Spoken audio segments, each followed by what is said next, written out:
महापुरुष ते चरणारविंदम।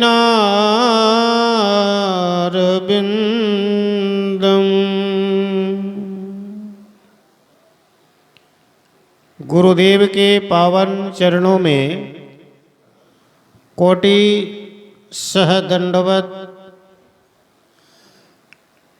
मंचस्थ मुद मंगलमय संत समाज, आए हुए आप सभी महानुभाव माताओं एवं बहनों सबों को वंदन।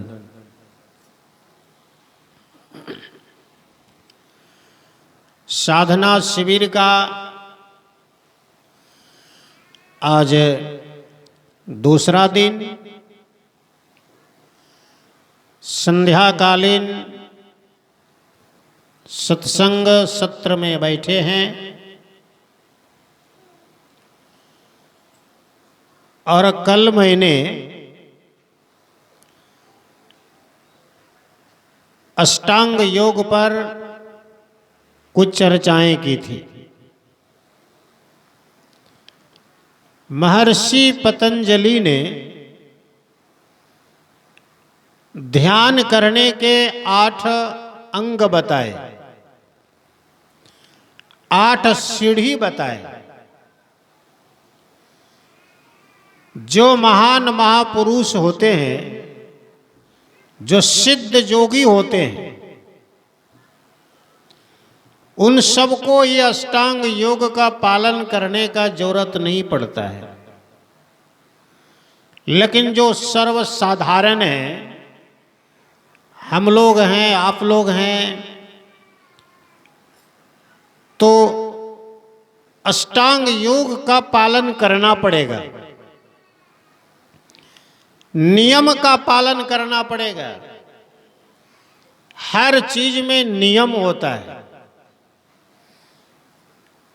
नियम कानून को छोड़ करके अगर चलेंगे ना, तो कोई भी दुनिया में महान नहीं बन सकता।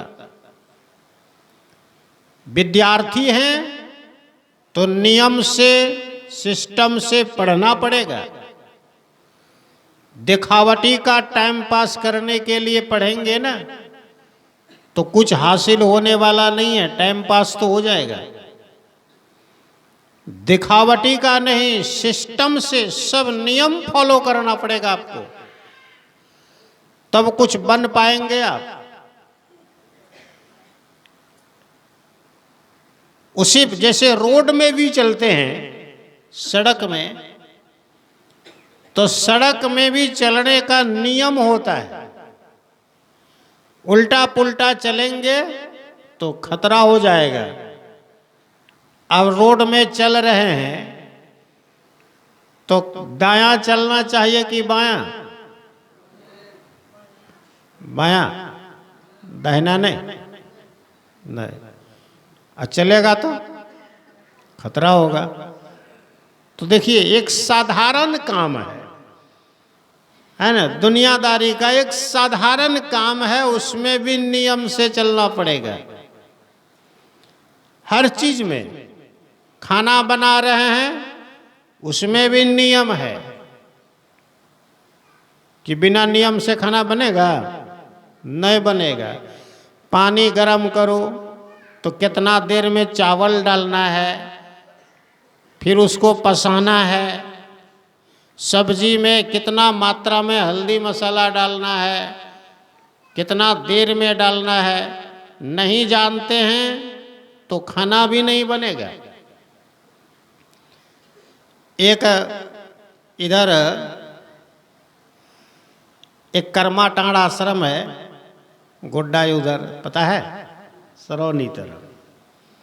वहाँ एक बाबा रहते थे, गंगेश्वरानंद महाराज, सुने होंगे, सब बहुत लोग जानते हैं, कुछ लोग नहीं जानते हैं। पहले हम वहीं रहते थे। शुरू में 93-94 में हम वहीं रहते थे। 95 में महुआरा आए, 93-94 2 साल वहीं थे हम। तो उसके पास एक छोटा सा नया नया लड़का आया, 12-13 साल का रह रहा था। तो गुरुजी को, बाबा जी को कहीं जाना था सत्संग करने। तो बोरा में गेहूं था, तो गेहूं में लग गया था सुंडा। तो पुराना बूढ़ा का दिमाग वो बोल दिया उसको, बाबा जी को। बाबा जी नहीं, नया नया लड़का था। कहे जी गेहूं में सुंडा लग गया है, उसमें धूप लगा देना। देखिए क्या कहा, बूढ़ो ऐसे बोलने वाला वो बोल दिया अपनी भाषा में, चल दिया, है ना। एक बार हम भी जब गए तो हमको कहा कि पानी पिया सवेरे। हमसे पानी पीने के लिए क्या जरूरत है इनको, हम हाँ पी लिए। बूढ़ा चल गया। तो पानी पीने का मतलब उनका कहना था कि नाश्ता किया कि नहीं किया, वो अपना खोपड़ी में बोला। और हम तो समझे नहीं, बाबा जी नया नया बोला पानी पिया। तब क्या बोलिएगा, पानी मने नाश्ता होता है पानी मने पानी होता है। और वो समझ लिया पानी मने नाश्ता, हम तो हाँ पी लिए। तो हो गया। बाद में समझ में आया कि ये बात है, वो पानी पिया मने नाश्ता किया कि नहीं किया। तो हमारी बात थी, तो उसी दिन से समझ गई कि बूढ़ा का कहने का मतलब क्या है। तो उसको कहा गेहूं में सुंडा लग गया तो उसमें धूप दिखा देना। चला गया। 15 दिन बाद आया। तो इस बीच में वो बूढ़ा जब गया गंगा गुरुजी, तो अब उसको कहा था धूप दिखा देना। तो धूप समझ लिया, जानते हैं, वो धुमना। वो धुमना नहीं होता था पहले, आग में दो तो धुमना हो। वो घर का में नहीं बोलता धूप धूमन, नहीं बोलता धूप धूमन, धूप धूमन। तो धूप खोजने लगा। अब धूप नहीं मिला, किसी को पूछेगा क्या, वो अकेले है। तो खोजते खोजते थक गया। तो गुरु महाराज के पास अगरबत्ती चढ़ा था, अगरबत्ती जला लिया दूठो, अब बोरा में दिखा दिया बोरा में ऐसे ऐसे ऐसे ऐसे। और कहा था गुरुजी ने नीचे नहीं तो ऊपर छत में दिखा देना, नीचे नहीं होगा तो ऊपर छत में दिखा देना। तो बोरा उठा के ले गया, ऊपर में बोरवा रख दिया और अगरबत्ती दिखा दिया अगरबत्ती दिखा लिया, गोड़ लग लिया, अब बोरा लाके रख दिया। आया 15 दिन महीना दिन बाद गुरुजी, कहता है जी गेहूं को धूप दिखाया था। कहता हाँ गुरुजी धूप नहीं मिल लो ने, अगरबत्ती दिखाई दिलियो,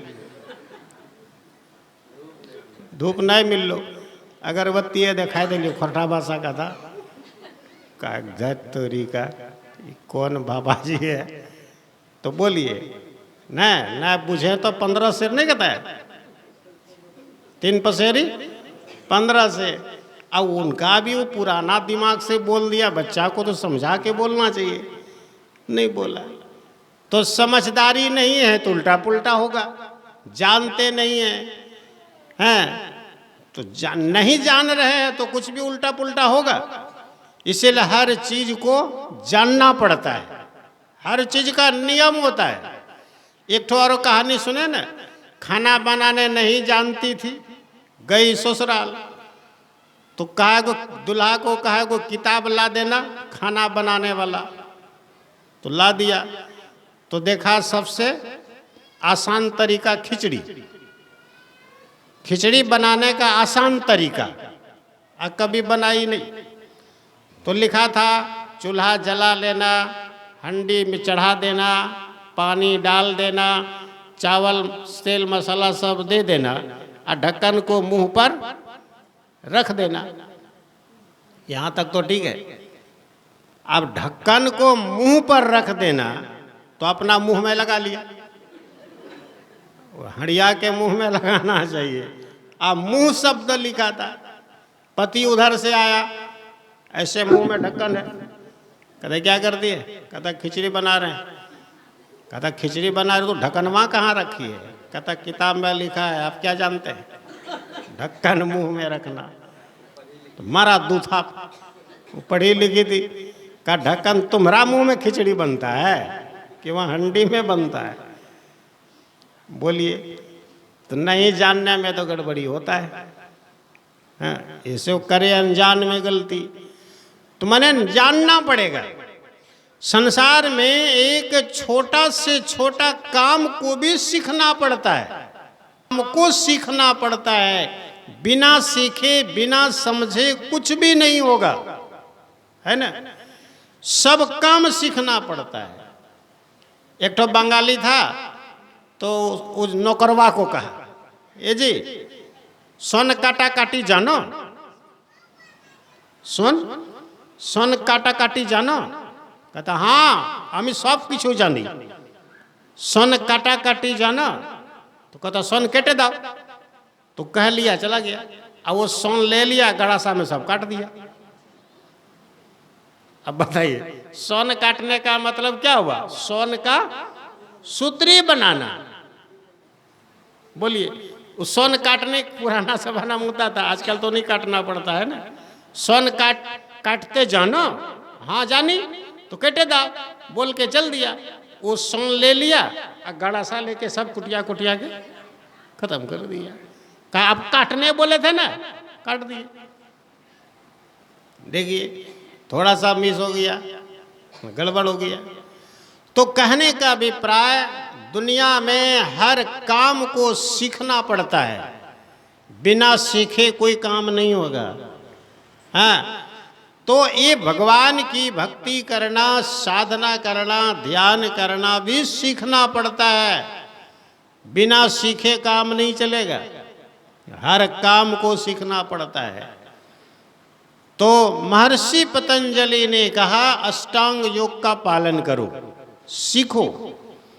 अब ध्यान करने का मतलब क्या है कि आंख बंद कर लिया बस ध्यान हो गया?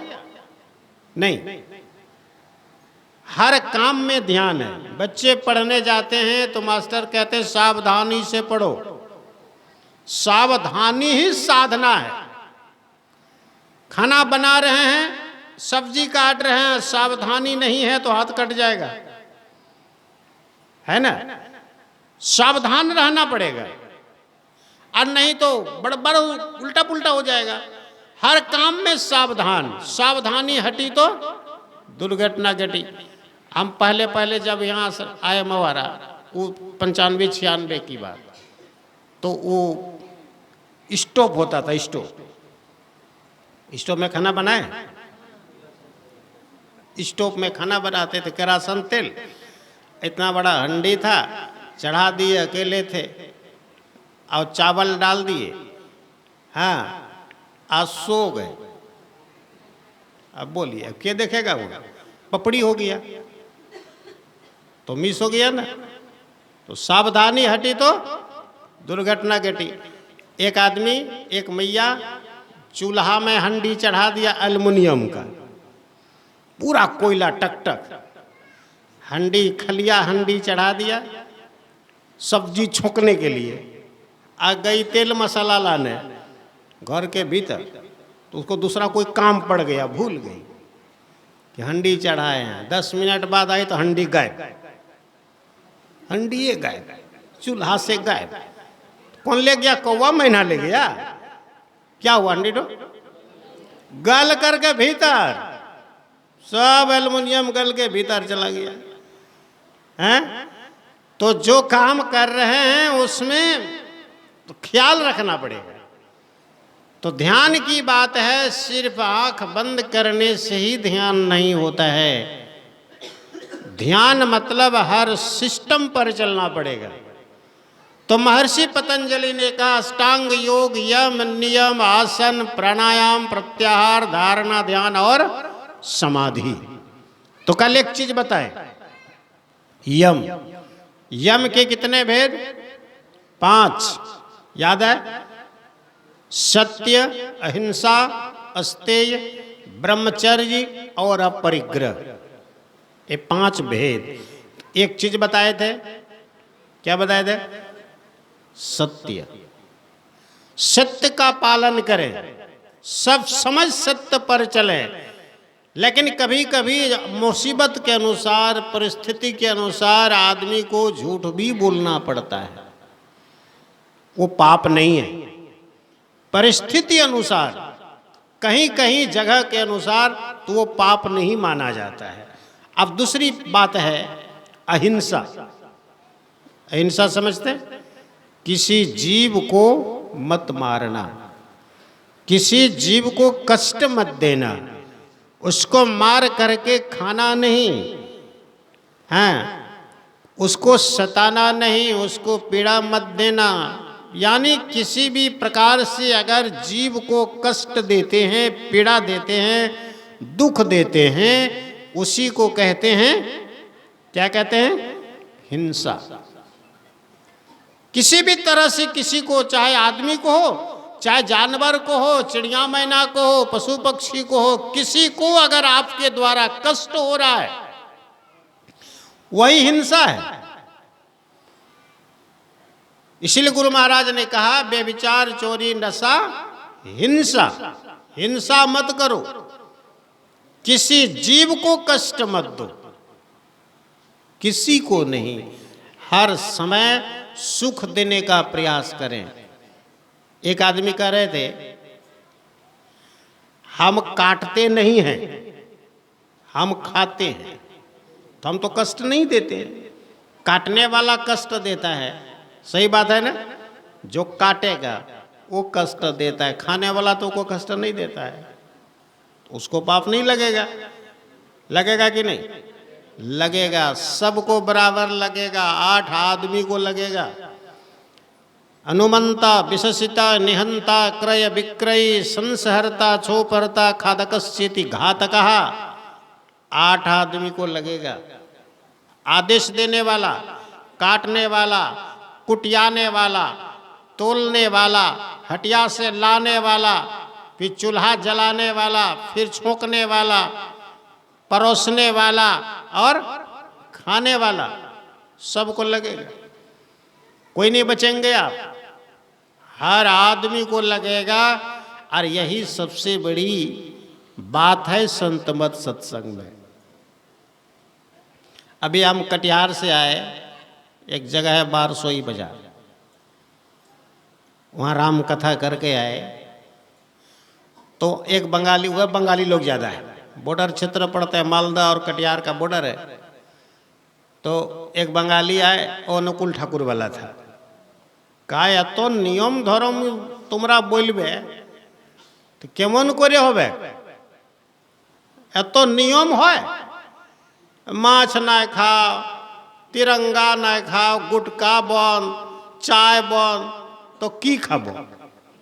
बोल, माटी खाबो? सबे बंद, बड़ा व्यापार खराब। आप बताइए। अरे तो तुम्हारे থেকে তো ভালো আমাদের বাবাজি, বুঝলে কি ভালো? কিছু মানা করে নাই, সব খালি শুক্রবারে নাই খায়ো। तो कत ভালো देखो तो, सब किछु खाओ। और तुमरा की बोलछो कुछ नहीं खाओ? आई थी दीक्षा लेने, दीक्षा लेने आई। हाँ, दीक्षा लेने आई। हम के मांस मछली, मुझे हाँ सबे किछु खाए, হবে না। तो वारा ने मना कर, तो हमको भगा दिए। ऐसा नियम है। तो बड़ा फेरा है, इतना नियम।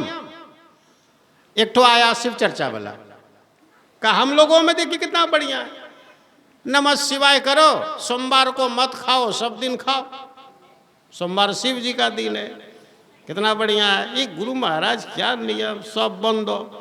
कत खाते टेस्टी लागे बाबाजी, तुम जानछो? कबो खेयेछो? ए भगवान, कत टेस्टी लागे खेते। हाँ, आप तो बोले तो मके माथा भांगबे न, जमराज कुटे कुटे तबे बुझबे। तुम्हारो मांस काटे काटे खाए तबे तुम्हाको बोलबे टेस्टी। हाँ, बड़ा फेरा है, इतना नियम। और इसीलिए है ना, आज सत्संग में लोग दीक्षा कम लेता है ना। दूसरा में ढेर हो गया। क्यों? उसमें कोई नियम नहीं, सब चलो जैसे मर्जी करो, खाओ पियो, देखा जाए। इतना नियम किसी तरह सावन भर बंद करता है और चटपट भीतर भीतर आज 10 दिन, आज 15 दिन, 30 दिन जहाँ पूर्णिमा हुआ, गया दुकान, लिया 10-20 किलो, 1 महीना से बंद है। बोलिए, लेकिन मेरे भाई बहन, कितनों पूजा पाठ कर लीजिए, कितनों नमः शिवाय और शिव जी के माथा में जल चढ़ा लीजिए, चाहे कितना भी देवी देवता को आप पूज लीजिए, चाहे कितना भी गोसाई पितर को पूज लीजिए, जिंदगी भर पूजा करिए, खूब पूजा करिए, खूब एकादशी करिए, खूब गोसाई पूजिए, लेकिन एक बात कान खोल करके सुन लीजिए, अगर आप मांस मछली खाते हैं तो आपका कोई पुण्य नहीं होगा, आपको पाप ही लगेगा, कोई फायदा नहीं है, सब बेकार हो जाएगा। कबीर ने कह दिया, तिल भर मछली खाई कर कोटि गाय करे दान, और काशी करवट ले मरे तो भी नरक निदान।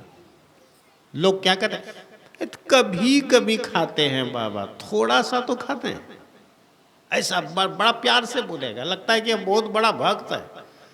थोड़ा सा खाते हैं, कभी कभी खाते हैं, वहाँ कहाँ ज़्यादा खाते हैं, थोड़ा सा खाते हैं। यहाँ भी कोई कोई होगा, हम तो थोड़ा थोड़ा खाते हैं, ढेरी थोड़ी खाते हैं। अरे दवाई इतने ठोकाता है, जहर के बूंद खाता है फिर भी मरता है।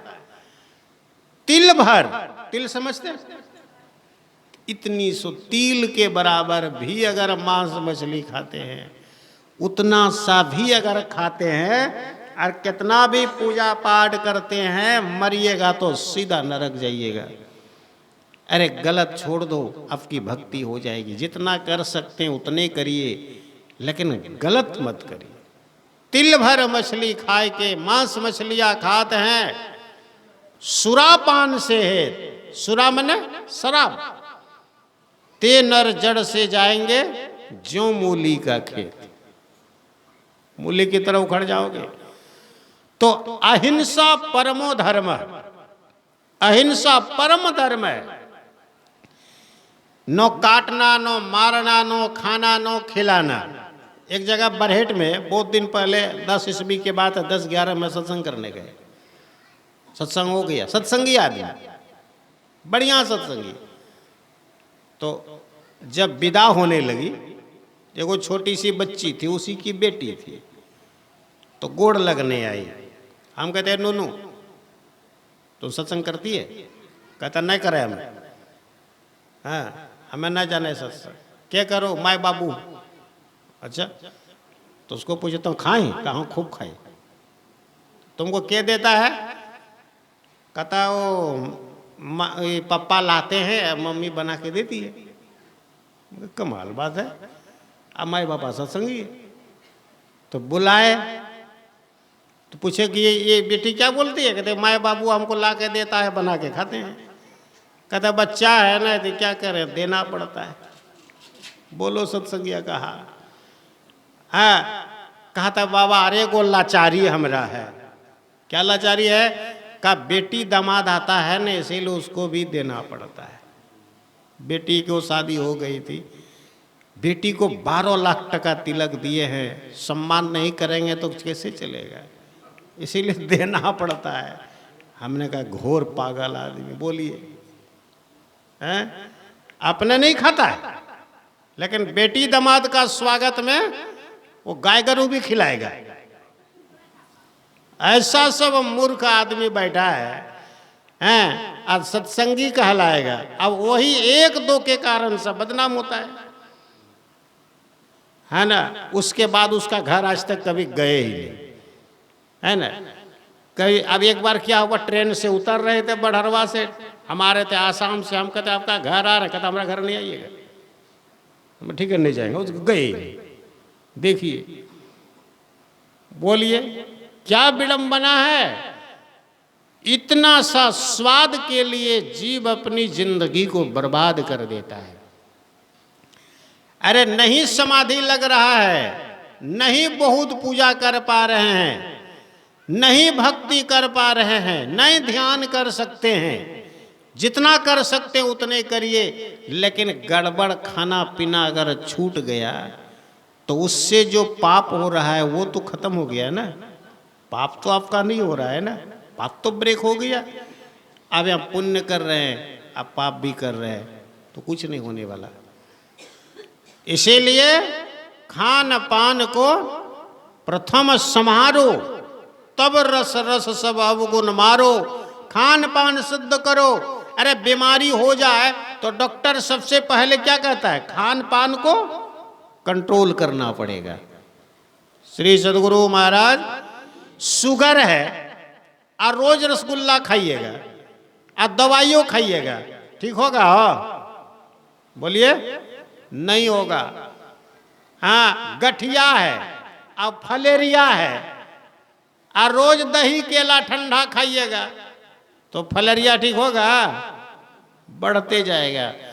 तो रोग को ठीक करने के लिए, बीमारी को ठीक करने के लिए खान पान को कंट्रोल करना पड़ेगा। हाँ, डॉक्टर बताएगा परहेज। तो इसीलिए अहिंसा परमो धर्म, अहिंसा, किसी को कष्ट मत देना सबसे बड़ा धर्म है। अहिंसा व्रत का पालन करना। लेकिन एक बात इसमें जो लिखा है ध्यान दीजिएगा, अहिंसा परमो धर्म, अहिंसा सबसे बड़ा धर्म है। लेकिन श्लोक जब भी बनता है तो 2 लाइन का बनता है, 1 लाइन का श्लोक नहीं होता है, 1 लाइन का दोहा चौपाई नहीं होता है। हर दोहा में, हर चौपाई में, हर श्लोक में 2 लाइन होता है। तो 1 लाइन हो गया अहिंसा परमो धर्म, दूसरा लाइन क्या है जानते हैं? नहीं। तो दूसरी पंक्ति महात्मा गांधी नहीं बोलते थे, यही तो लाइन बोलते थे, अहिंसा परमो धर्म, अहिंसा परम धर्म है। तो दूसरी पंक्ति क्या है? दूसरी पंक्ति है धर्म हिंसा तथैव च, धर्म हिंसा तथैव च। धर्म करने के लिए हिंसा मत करो, हिंसा छोड़ना पड़ेगा तब धर्म होगा। लेकिन कभी कभी धर्म के लिए भी हिंसा करना पड़ेगा, धर्म हिंसा तथैव च। धर्म की रक्षा करने के लिए कभी कभी इंसान को हिंसा करना पड़ेगा, यानी मारना पड़ेगा, काटना पड़ेगा। कभी कभी धर्म हिंसा तथैव च, धर्म की रक्षा करने के लिए कभी कभी हिंसा भी जरूरी है। हाँ, अगर दुष्ट ना माने तो हिंसा बहुत जरूरी है। अगर बात से नहीं मान रहा है तो हिंसा उठ करना पड़ेगा। अच्छा, भगवान कृष्ण के पास क्या है? शंख है और मुरली है। ध्यान दीजिएगा, भगवान कृष्ण के पास शंख भी बजाते हैं और मुरली भी बजाते हैं, और अंतिम में क्या है? सुदर्शन चक्र भी है। अगर शंख बजाने से और मुरली बजाने से, यानी मतलब ज्ञान देने से अगर लोग नहीं सुधर रहा है, बात नहीं मान रहा है, गीता का उपदेश देने से भी अगर बात नहीं मान रहा है, तो अंतिम में भगवान ने सुदर्शन चक्र उठाया और दुष्टों का संहार कर दिया। समझाने गए थे दुर्योधन को, बात मान जाओ, नहीं माना, खत्म हो गया। दुर्गा मां के हाथ में क्या सब है? 10 हाथों में कई हाथ है? 10 हाथ है, हैं? 18 हाथ, 20 हाथ, 10 हाथ, सकच अलग अलग रूप जब धारण किया है तो अलग अलग हथियार धारण किया है। तो सब हाथ में हथियार है, भाला है, बर्छी है, त्रिशूल है, तलवार है ना? तो क्या जरूरी था दुर्गा माँ को? दुर्गा माँ तो शक्ति है, दुर्गा है, देवी है, तो हथियार लेके क्यों आई? क्योंकि सिर्फ बुद्धि से, सिर्फ ज्ञान से, सिर्फ समझाने से नहीं मानेगा, उसको हथियार से ठीक करना पड़ेगा। इसीलिए हर देवी देवता के हाथ में हथियार है, हथियार है ना। राम के हाथ में धनुष बाण। अच्छा, राम जब वनवास गए सब छोड़ दिया, कुछ लेके नहीं गए, लेकिन धनुष बाण लेके गए। या तो धनुष बाण भी रख देते, नहीं, लड़ते कैसे, सीता को बचाते कैसे। इसीलिए समय के अनुसार हिंसा भी करना जरूरी होता है। अच्छा, मान लीजिए अब रात को सत्संग कर रहे हैं अपने घर में बैठ के, सब संतन की बड़ी बलिहारी, बड़ा प्रेम से कर रहे हैं, और बदमाश आ गया,